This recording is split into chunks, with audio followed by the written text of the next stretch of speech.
पश्चिम बंगाल में 9 मई को नई सरकार का शपथ ग्रहण संभव है। प्रधानमंत्री नरेंद्र मोदी, अमित शाह सहित कई बड़े दिग्गज नेता शामिल हो सकते हैं। बंगाल भाजपा अध्यक्ष समित भट्टाचार्य ने कहा है कि सिर्फ सीएम बदलना बंगाल की सोच नहीं है। हमारा लक्ष्य है बंगाल का गौरव वापस लाना और इसी के लिए बंगाल वासियों ने सत्ता परिवर्तन कर बीजेपी को विजयी बनाया है। अमित शाह को पश्चिम बंगाल का पर्यवेक्षक नियुक्त किया गया है। जेपी नड्डा असम के पर्यवेक्षक बनाए गए हैं। मोहन चरण मांझी को बंगाल का उप पर्यवेक्षक नियुक्त किया गया है। अमित शाह 2 से 3 दिन में पश्चिम बंगाल का दौरा करेंगे। वहां सीएम चुनकर सरकार का गठन करा सकते हैं। माना जा रहा है कि 9 मई को बंगाल में नई सरकार का शपथ ग्रहण कार्यक्रम आयोजित होगा।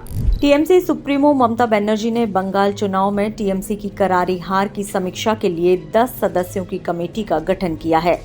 कमेटी हार के पीछे के कारणों का पता लगाएगी कि आखिर पश्चिम बंगाल में टीएमसी की हार कैसे हुई और इसके मुख्य कारण क्या है। चुनाव में हार के बाद केंद्र सरकार ने ममता बनर्जी और अभिषेक बनर्जी की सुरक्षा में कटौती की। दोनों के घर से सुरक्षा कम कर दी गई है। साथ ही ममता बनर्जी को इस्तीफा देने की मांग पर ममता बनर्जी ने कहा कि वो इस्तीफा नहीं देंगी क्योंकि वो हारी नहीं है, उन्हें जबरन हराया गया है।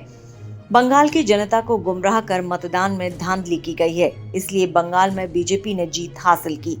सही तरीके से और ईमानदारी के साथ मतदान प्रक्रिया होती तो बंगाल टीएमसी के हाथों में ही रहता। जनता को बहकाया गया है। কেন কিসের জন্য আমরা তো হারিয়ে নিয়ে যাব, হারলে আমি যদি শপথ দিতে যেতাম তাহলে আমি রেজিগনেশনটা করতাম। এখন তো কোশ্চেন ডাজন্ট অ্যারাইজ। জোর করে দখল করে যদি কেউ মনে করে যে আমি কি রেজিগনেশন দিতে হবে, no, not that. Now also I want to say that we didn't lose the election. It is their forceful attempt to defeat us.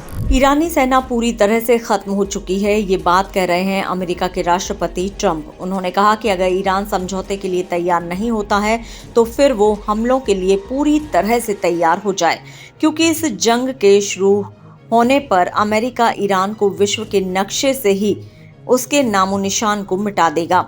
साथ ही उन्होंने भरोसा जताया कि उम्मीद है कि ईरान से बातचीत सफल रहेगी और युद्ध जैसे हालात अब नहीं बनेंगे। AD news, Mumbai.